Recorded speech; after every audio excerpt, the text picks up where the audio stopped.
Thank you for tuning into the Minorities Report podcast. This is Patrick Perez Dominguez. And this is John Brown. All right. So, it's 2018, first episode.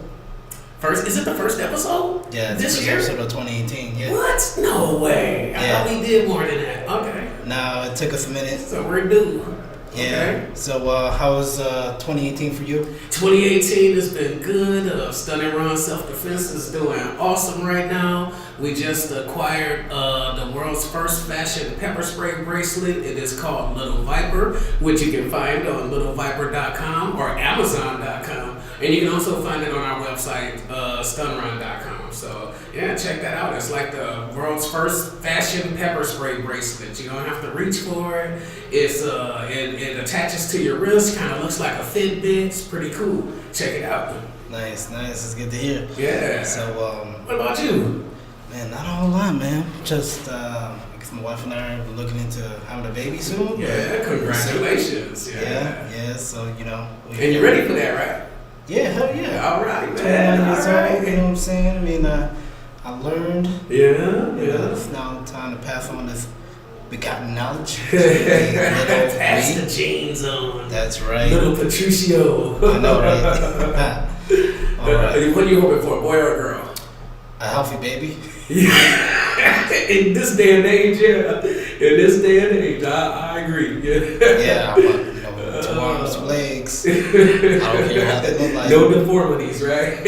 Just a normal, healthy baby. Yeah, I like it.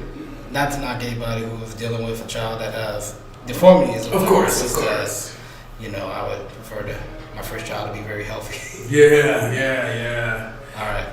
So a lot of things have happened in 2018. A lot of unfortunate things. Yes. We're just gonna do a quick byline on some of the top stuff that's been happening lately, and then we're gonna get into the discussion. So let's see here.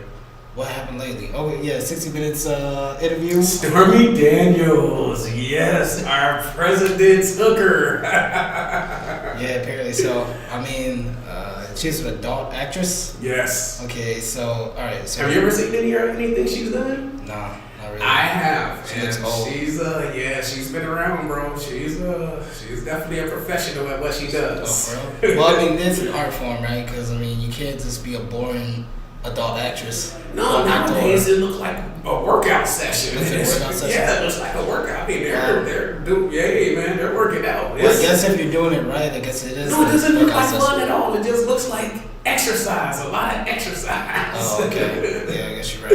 Yeah, it's crazy. And she's definitely a professional. I've seen a couple of her clips. I had to, because I didn't know who she was. That's how old she is. That I must have missed her in my teens. Because I didn't know who she was, and well, she can't be that old. I mean, like she's like in her 30s. She's got some miles though. I mean, that's the kind of business that'll put a lot of miles on her body.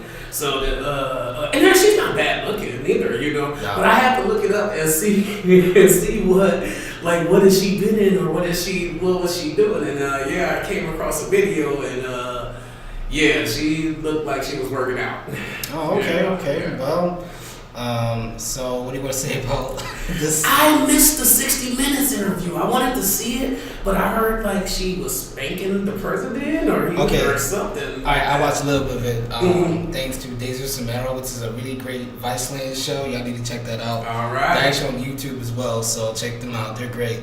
But so essentially, what happened was.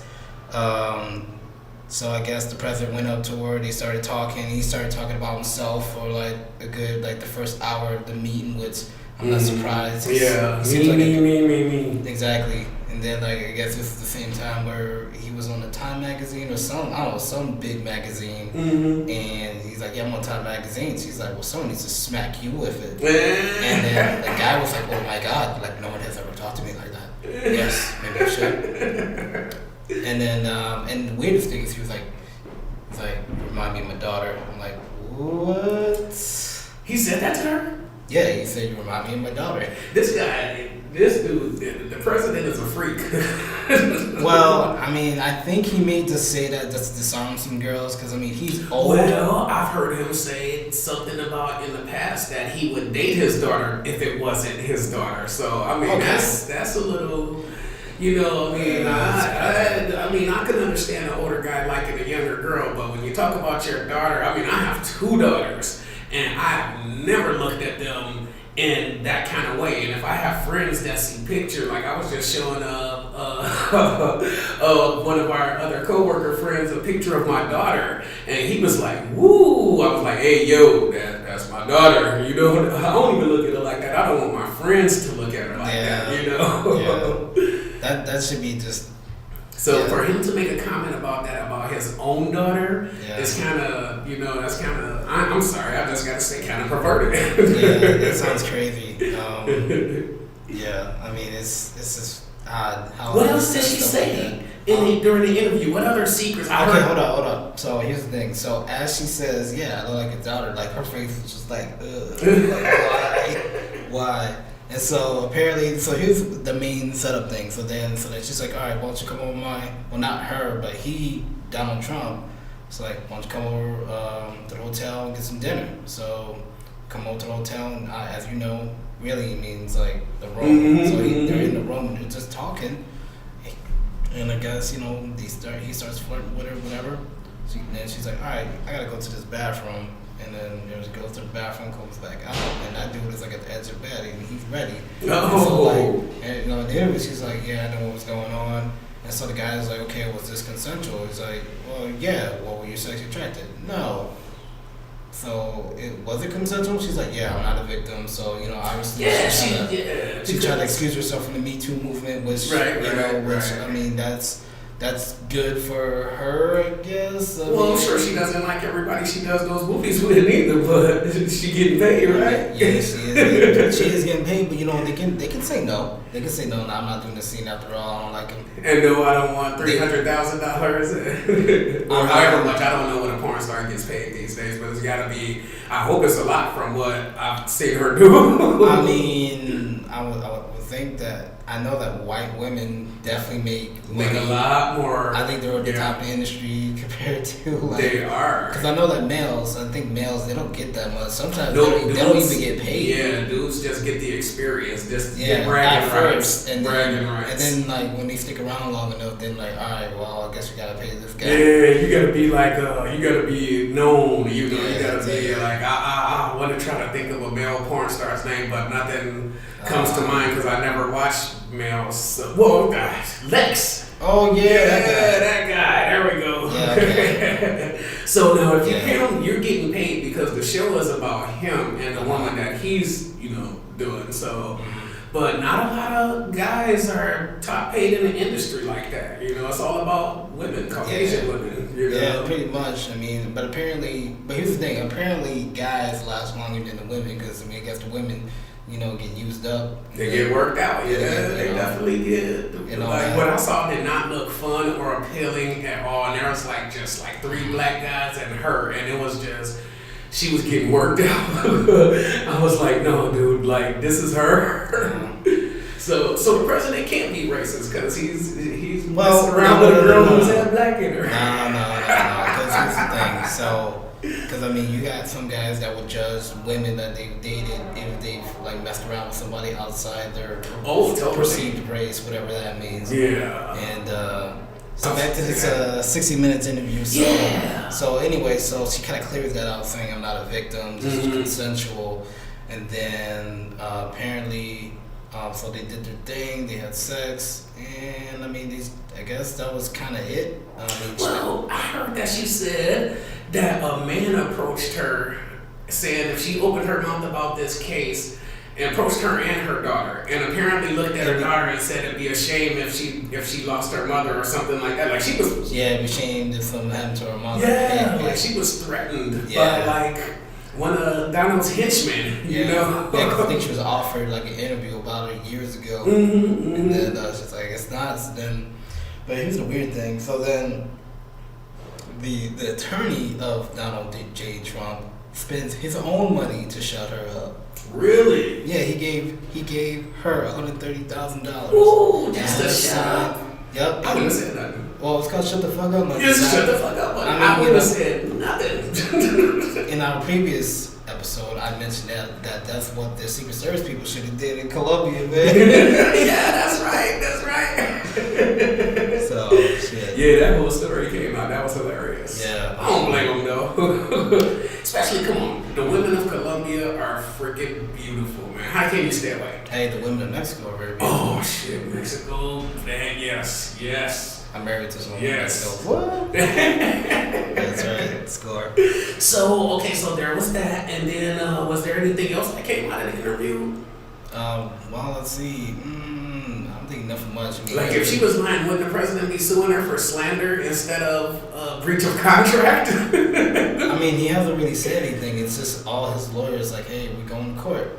That's it. You know what I mean? I just cannot believe he's still in office, man. If that'd be any other president, That happened that'd be before. falling for his head. Yeah, but Bill Clinton. Bill right? Clinton, that happened during while he was in office. Yeah, Monica Lewinsky, the intern. Yeah, with the famous dress that she saved.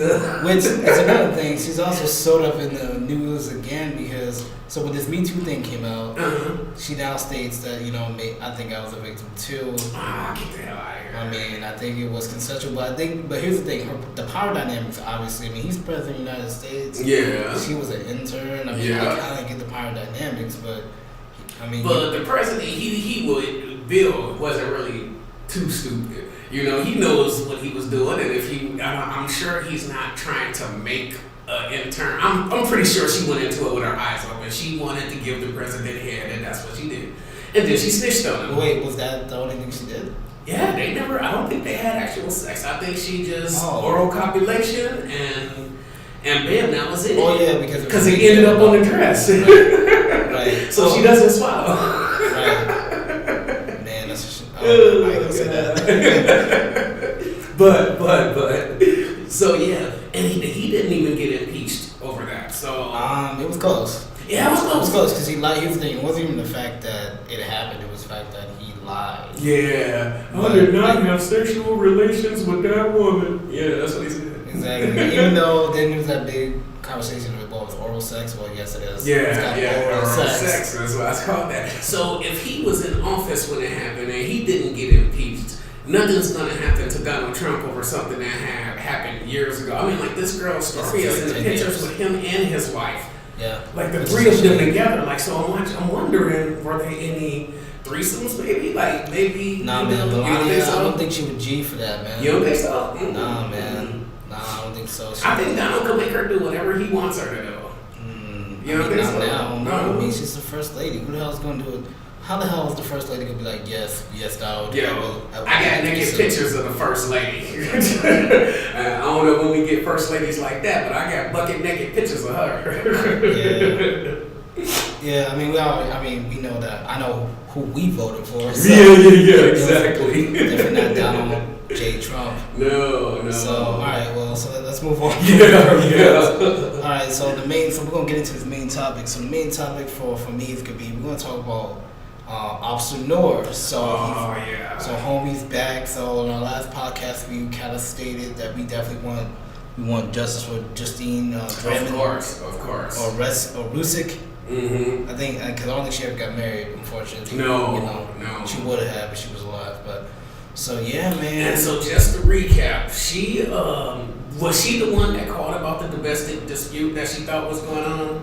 Because I know there was a domestic dispute, and then they were pulling in through like an alleyway or something, and then she came running out waving her arms, and the police freaked out and shot over his partner through the window and killed her.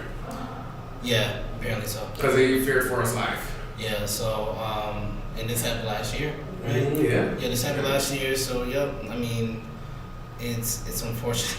Mm-hmm. It's really crazy that even happened. Yes. But that was the same year where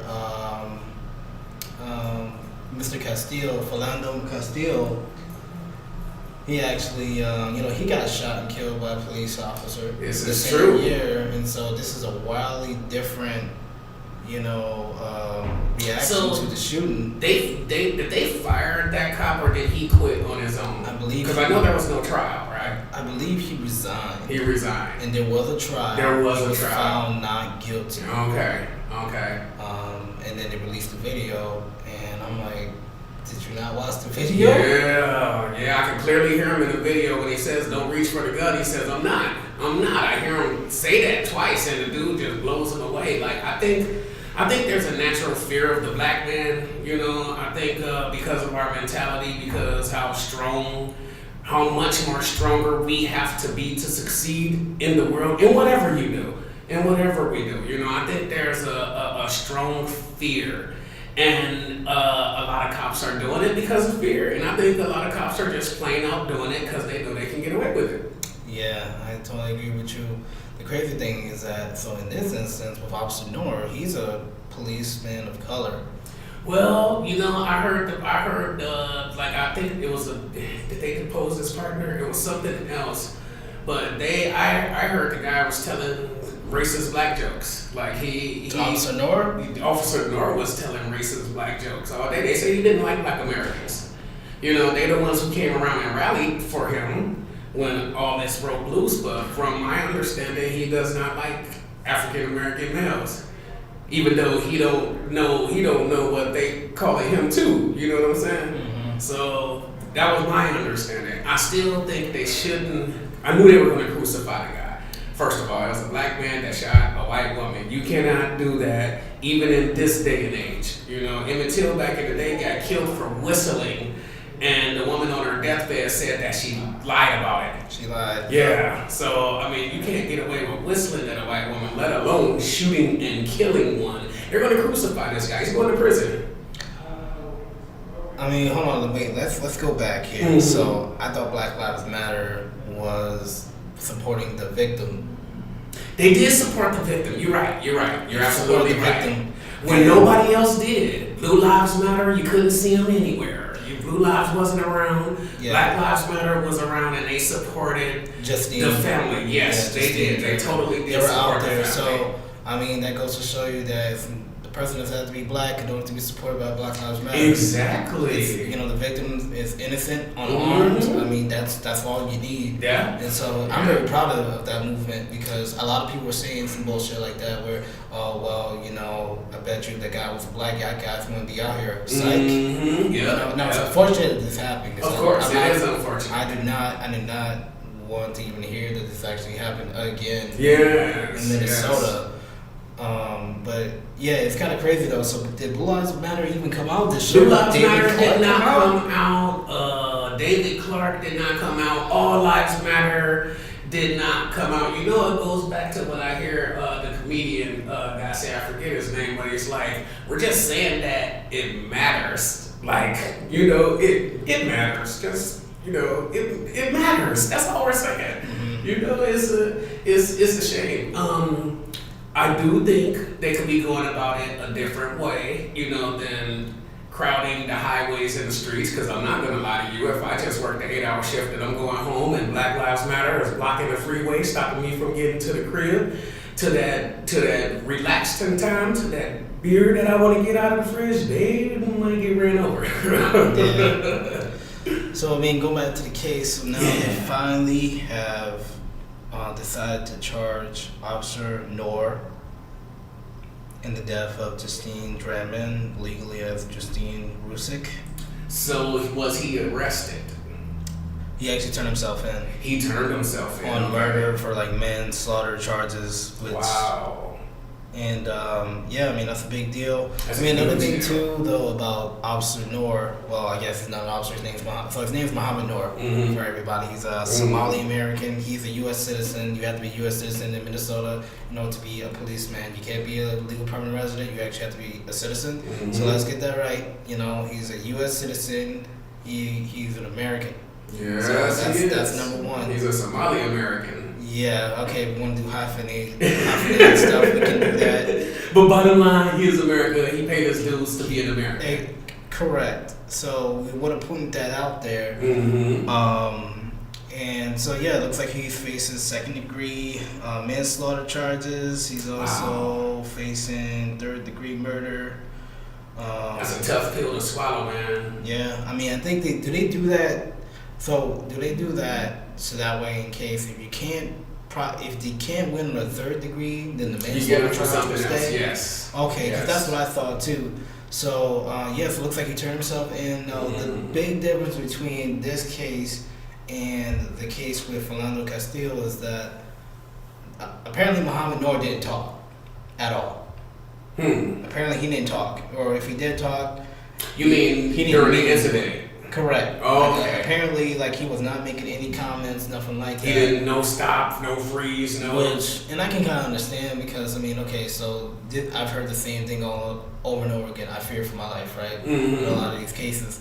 And, I mean, I guess you could say you fear for your life when you heard a loud sound and you didn't see the person. They said she came running, flailing her arms. She had a robe on. Like, I mean, and it was in a well-off neighborhood from my understanding. Like, being a police officer, and here's the problem with police. A lot of them don't use their situational awareness when dealing with other races. They don't care what your culture is. They don't care, anything about getting to know you or defusing a situation when a boy can go and shoot up a church and get taken to McDonald's versus a black child that get killed for some cigarettos or for selling cigarettes on the street or selling bootleg CDs. I mean, it's ridiculous. It's ridiculous. Yeah, it's a very big disparity when it comes to that. Like, I don't know how you're able to get, and then again, there's different states. So, but still, different states. But it's like in Florida, you are able to capture a person that killed 17 people indiscriminately, but then you're gonna kill somebody that don't even have a weapon. Yeah. You know what I mean? Yeah. So it's a shame. I mean, like I said, I'm hoping that the family get justice. Yeah, definitely. I hope so too. But this is definitely showing the movement, this Blue Lives Matter movement is lacking. The fact that they're not going to bat for this guy at all. No. Nothing. Like, this guy's name was sent out the next day when they sure did. I remember that too. And then usually when the media puts out something, there's shoot, the other guy's name didn't come out till months later. Yeah, months. But also, if you look at the pictures too, they always pick like some kind of like messed up picture. Oh, the worst. For the unarmed victim, and then they'll pick like a police officer picture for the police officer. See him smiling, which is a tactic that media does to kind of create like some kind of story where it's like this innocent victim that was shot and killed was not so innocent. Yeah, you know what I mean? Yeah. But this is a complete reversal. You got the police officer, you got his mugshot out there, which is probably his only mugshot. You can't have gone to jail before you become a police officer. So this is his only mugshot. Well, then again, they do let some stuff slide, man. Like, I mean, if anything under a felony, I mean, if you changed your devilish ways, I'm pretty sure you can be a police officer if you want. Well, we'll definitely have to look that up and we gotta confirm that in the next episode. So anyways, I mean, so what do you think, man? Do you think that this is, do you feel that officers of color are going to be, they'll easily get prosecuted versus their white counterparts? Yes. Okay. Unless they assault another black person. Cool. Yeah, that's how I feel. That's how I really feel about it. Unless they assault another black person, they will be crucified. They will go after them. So Blue Lives Matter ain't coming out for folks of color versus like. That's a good idea because they're not here for him, for Muhammad. Yeah, I don't think they were there for. There was another person in New York. A black cop. There's a Chinese American cop, and apparently he shot somebody in the dark. He shot a black man in the dark, and I guess he got successfully prosecuted. Yeah, good. He did. So I mean, it means working in some states, and maybe not in others. So states are different. Yeah, so like Chris Rock said, we live in America, a place where you can commit two people can commit the exact same crime and get two different sentences. That's true. That's so true. All right, well, we're gonna move on to your discussion. I want to talk about the guy who was shot at 20 times by police. I guess he was shot 8 times though. Damn. So wait, hold on. You telling me? I'm sorry, man. I'm a little under the weather. 40% ratio right there. Yeah. Stephon Clark. Now, everyone's saying that this guy was minding his own business in his own backyard when he got shot. But today, on CNN website, I saw the actual helicopter video. So now I have a couple of questions. And we're talking high-tech, night vision, infrared. The copter is out shining the lights on this guy, and you can see him almost as if it's clear as day. So the first video I saw came from the officer himself, which you really don't see much. It's kind of dark. Now, from the first time where they're saying he was just minding his own business in his own backyard, what I'm now hearing and saw on the video was that there was a complaint of someone going around breaking car windows. And in the video, you see this guy running. He was not at his house. And I don't even know that the house he died at was his. I just saw that guy running. I saw him jump in the fence. I did see him stop to look at another car. Like the helicopter is saying this as it's happening. And then the guy runs around back the corner. I think they said the southeast corner of the building where he expired. And the police ran around there and shot him. I mean, blatantly, like you can see from the helicopter footage, you can see the bullets skipping off the concrete, making sparks. They opened fire on this guy. And then I guess the cops said, well, watch my back, I'm gonna do a tactical reload. And I'm watching this video, this dude isn't going anywhere. Like you saw him hit his knees and you saw his body hit the floor. So a couple of questions I have. Why are people saying that he was in his own backyard? And like, did he run home and just made it home? But he was definitely running from the police. Well, I mean, I'm reading this article here by the New York Times. It's saying that he was killed by Sacramento police in his grandmother's backyard. His grandmother's backyard. Yeah, he was shot 8 times from behind or the side. So yeah, he was he was running though. The picture now this funny thing. Why do you have a helicopter for one guy going around breaking windows? Why is there a helicopter with surveillance? Why is that happening? They gotta spend that $1 million budget, man. They gotta spend that money. Yeah, but I've never seen them do all that for one person. Just one guy breaking car windows. Like, who wants a guy that bad? Now, here's the thing. In other countries, like in Brazil, if the cops believe that the person is going to be a threat to society, they can fire at that suspect if he's running.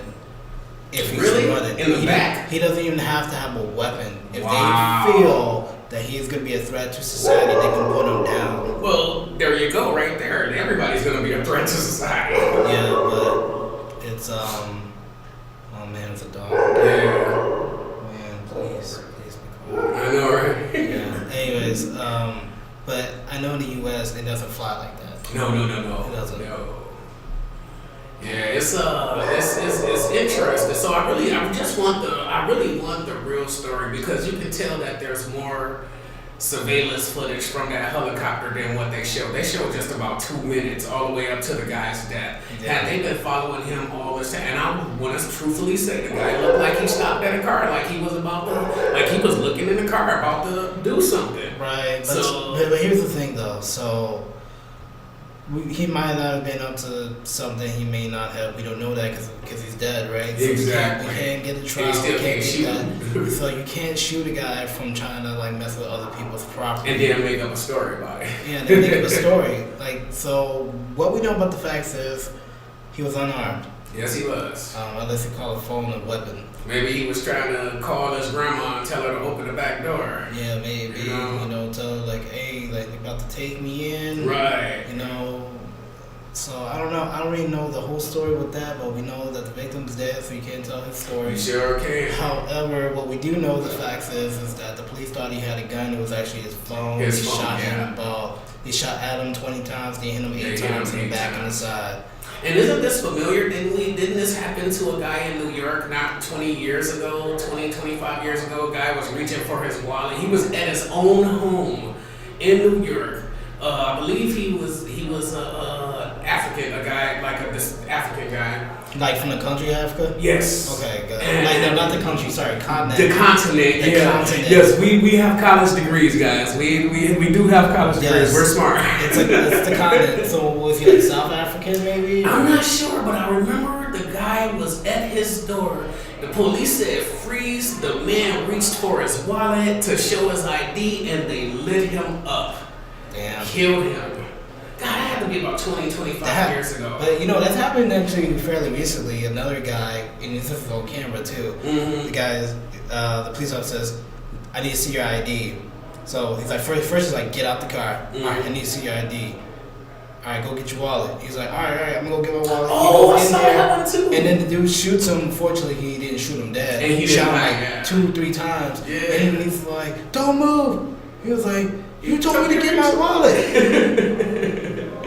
Yeah, I'm sorry. I mean, man, it's tough. How do you react to that? I mean, you really feel like you don't want to trust police, but at the same time, you don't want to lump them all in the same category as they lump us, because a lot of them look at us as all bad, no matter what you do.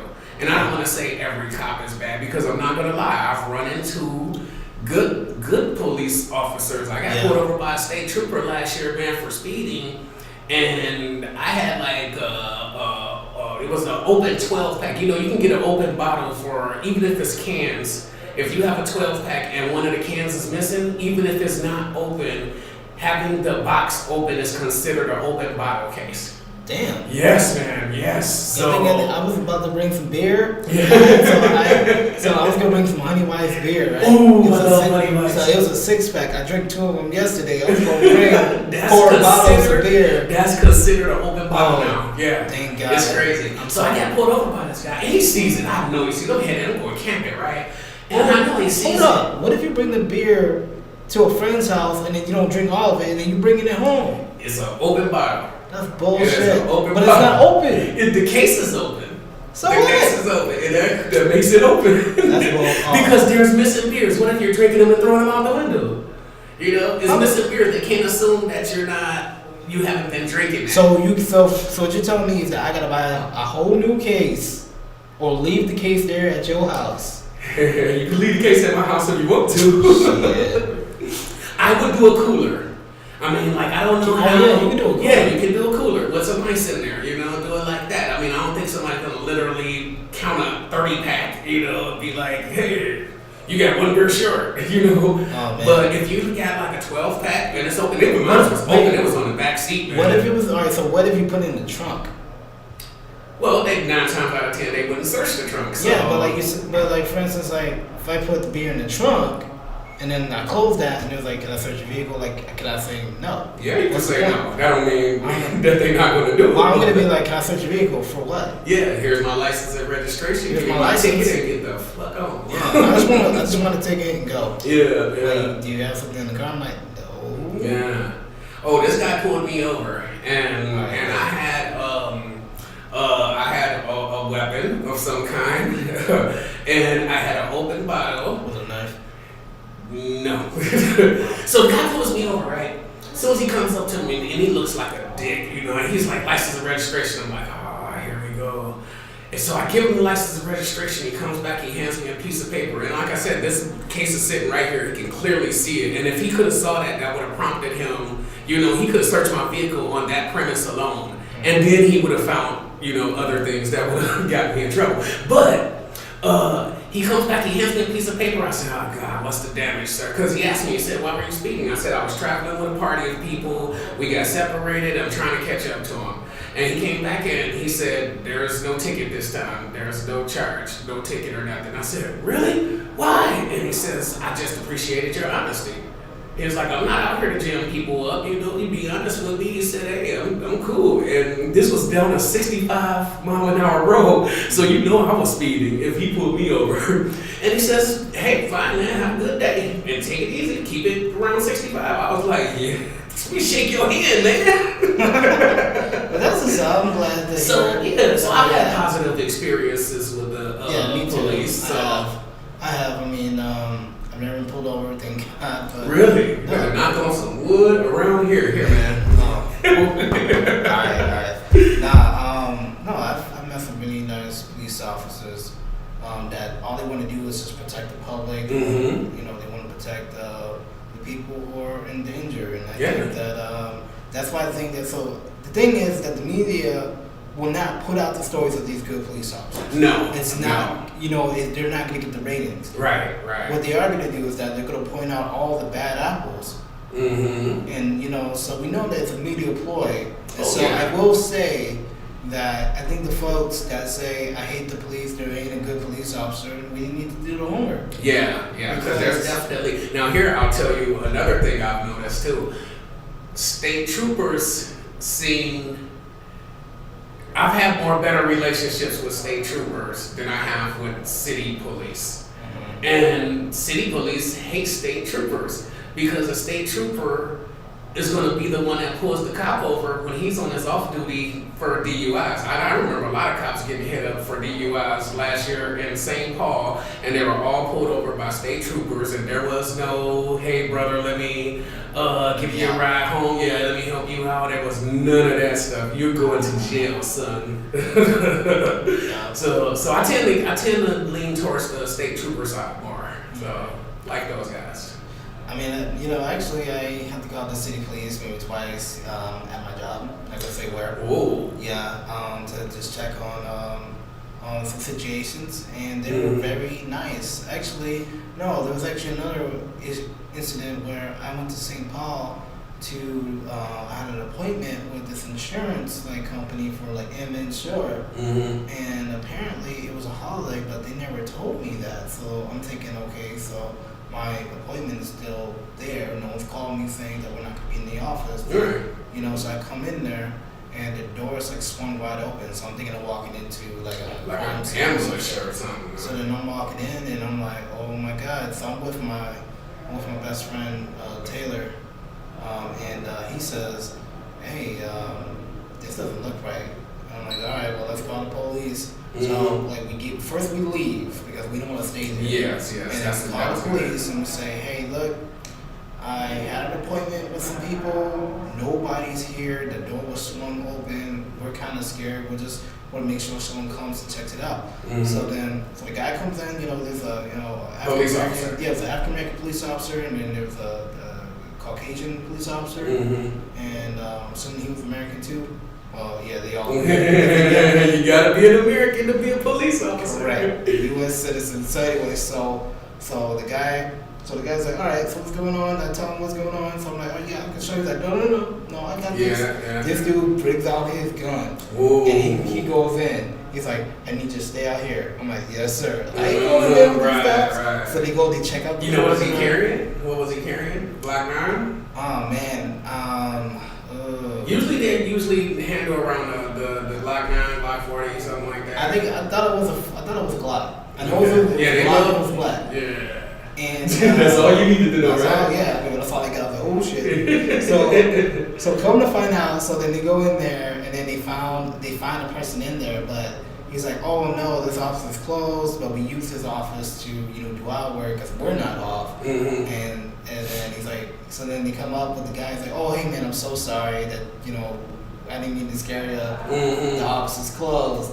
And then the officers, they were really happy that they didn't have to do anything because I think they were scared too. Yeah, nobody wants to see a dead body. Yeah, the way that they handled the situation, I thought was very professional. I didn't feel they weren't antagonizing me at all. I offered them my ID and they said, we don't need that. Right. Well, that's pretty nice. And so I had a very good interaction with the police. Now, I do know that there's some people that don't get a good reaction with the police. But at the same time, I think we also got to point out that sometimes people's attitudes will also make a bigger break an issue with the police too. Right?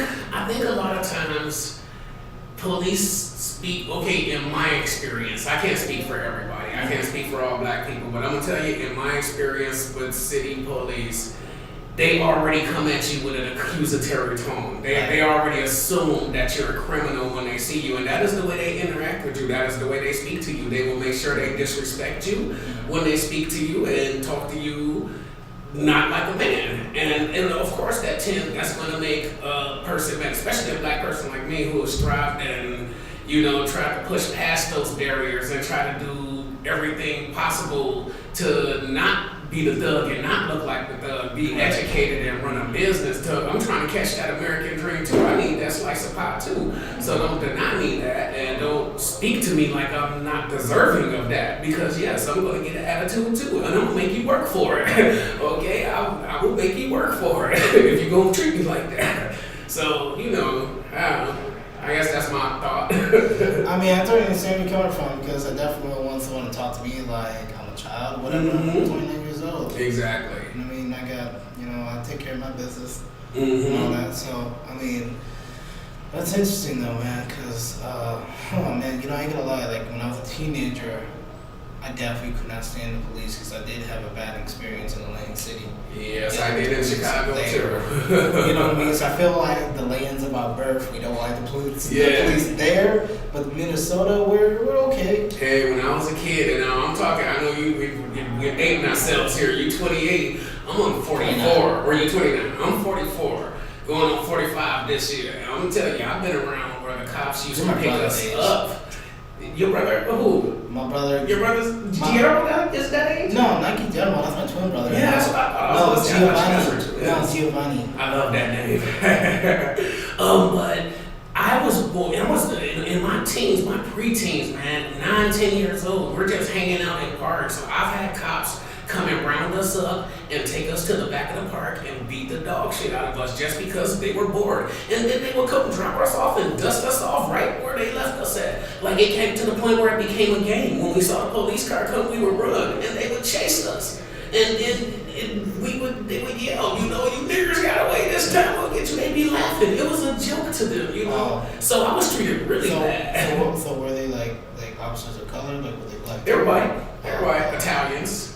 Oh, Italians. Oh yeah, a lot of Italians in Chicago. What's a shame about some Italians that that actually like do that, like that racist stuff, is the fact that when they were the immigrants in the neighborhoods, they were getting discriminated against all the time. Was. So it's just crazy how they made it past Ellis Island. They said, "Hey, we taking over." Yeah, I think it's kind of crazy. So yeah, there is a natural fear of cops. Man, like I said, I'm 45 years old today, or not today, right now. But if I'm driving and a cop pulls behind me, I immediately tense up. Yeah. And it shouldn't have to feel that way, So, but all that being said, we did say that there were some good cops. So I don't want nobody trying to hate on us and say we're cop haters and all that shit. Yeah, because there's some cop, man. Like I know there's one lady cop. I'm not gonna say her name because her work is very important. She really, I almost joined the police force because of my conversations with her. The only reason why I decided not to was because then that's what happened with the cop that shot Philando Castillo and all that. And I just said, man, I don't think I could even be a cop now because I feel that people would not, because that profession. It's a tough job, man. Yeah, it's a tough job. So, and I think I'm just too kind. I'm just too forgiving. I'm too nice for anybody to take me serious as a cop. Right. Like I don't know. I don't think I have. Oh, that will come with training. They will definitely show you how to do that with training. Because I know some little Asian cops running around here that talk like they 8 feet tall, man, and they ain't playing. Yeah, that's true. That's true. One called Ulrich, they was at a stop sign and there was a stoplight, and there was a gap in between the female Asian police officer, and he said she was hot too. And so he pulled into the gap. She pulled him over, got in his face. I can give you a ticket right now for cutting me off. And he was like, I didn't feel like I cut you off. There was space, so I moved into the space. And she was like, no, fuck that. You cut me off. He was like, man, she was mean. They teach you that stuff real quick. I said, well, what does she look like? He was like, she's a little bitty thing. Man, shit, man. Lady cops don't play. They do not play. No, they do not beat your ass. They are not. Just for that respect. Just to make sure you give them that respect on my name. Yes. So, hey, going back to Stephon Clark. Yeah. We didn't get way off track. We got way off track. I know you got So, I was still looking up. So, what? So which is it? Did he get killed outside minding his own business, or was he breaking into cars? This is what nobody knows. We don't know that. Nobody knows. And the sad thing is that we don't know that because he was killed. We don't have two sides of the story. So, exactly. Because I mean, we know that most people can't look at one person and look at another person and figure out. Like, I think for some reason cops can't really tell who people are. You know what I mean? I'll give you a perfect example. Yeah. Philando Castile. So apparently they pulled him over not because of the actual tail light, but because they thought he looked like somebody. That's right. He had a broad nose. He had a broad nose, which is actually a common feature that a lot of black people, including myself, have. You know it's some bullshit right there, right? That was just the reason. So that's what I'm saying. You fit the description of a suspect with a white nose. Exactly. So how do we know that they followed the same guy? Right. How do we know? I mean, I wonder sometimes these guys are just bored and just looking for. I used to be in the Army, right? I was in the Army Reserve with a guy that was in the police force for. He wasn't in the police force. He was in the academy for a Dyno police. Okay, now I don't know if you remember my first truck, the kind of bluish truck that I had before the silver one. Mm-hmm. I think I had it when we first did the podcast, and I wasn't I checked it here out before. Yeah, so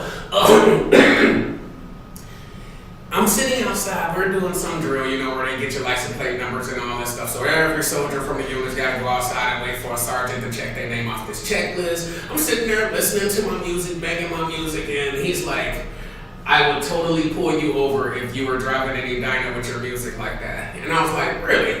And he was like, yeah, there's several red flags. We pull over cars that have rims on them. We pull over cars with tinted windows, no matter what the tint is. And we're going to pull you over if your music is loud. He said 9 times out of 10, we're probably going to find something else. I'm like, really? You're talking to a fellow soldier like this, And he was like, oh, no, not you, Brown. I wouldn't pull you over, but yet again, this is what the standard is. So. When you tell me you like rims and you tell me tinted windows, I know a lot of black people that tint their windows and have some really nice rims. Yes. So you're telling me that this is what he's gonna look for? Yeah. I feel like that's some kind of racism. Well, see, he didn't think it was, but think about it. First of all, let's see, Dinah. Okay, so you're I've been in there all the time. Yeah, it's being profiled. He just admitted to profiling a person. Jeez. I kind of laughed it off because at the time I was a specialist and he was a sergeant and I wasn't going to make any more problems that I need. Yeah, big rims. Yeah, you put 22s on your stuff. I can see the tints. I can see tinted because there's some states where there's some laws regarding tinted windows. Minnesota has a tinted window law, but you can't look at a tint and say that's not regulation. Yeah. Do you know what I mean? Unless you literally, I see cars where I can't even see the person inside, especially at nighttime. How do you know how bad the tint is? So. Right. Okay. So, lastly, let's just talk about, do you think there's going to be any case whatsoever, there's going to be any prosecution whatsoever regarding Stephon or Stephon Clark? No, I don't think so. I don't think so, man. I don't think. Sadly, I think these guys are gonna get away with it. And if you listen to them on their police, they were afraid to. They were afraid, and they can use that. But they're chasing this guy, and they can always say that you couldn't tell if he had a cell phone or a gun in his hand. I mean, they got a lot to stand on. Where was this at? Sacramento. Yeah. Yeah, that'll tell you right there these guys gonna get off. So. But the thing is that if you're a pussy, why be a police officer? I know, because it pays well. Shit, I don't know. I'm just saying that, that job is not for cowards. Just no, definitely not. The Army ain't for cowards, but I don't know. Definitely not. You know what I'm saying? I mean, all the cowards dropped out of the Army in basic training. Well, they found out. They figured a way quick, yeah. They figured out a way to get out. Oh, yeah, the guy beat his hand with a hammer. Seriously? Yeah, man, he wanted to go home. So the Army psychologically screws with you so bad, but it's to toughen you up. I won't lie, when I left, I felt like a killer. I was stupid enough to volunteer to go to Afghanistan. Luckily, a sergeant bumped me off the list because he was higher ranking. Because it's about that money too, But I wanted to go. I was like, shit, let's fight. Go home, shit. All this stuff they taught me, I felt like Superman. But so how come you didn't do it? How come you're not an officer?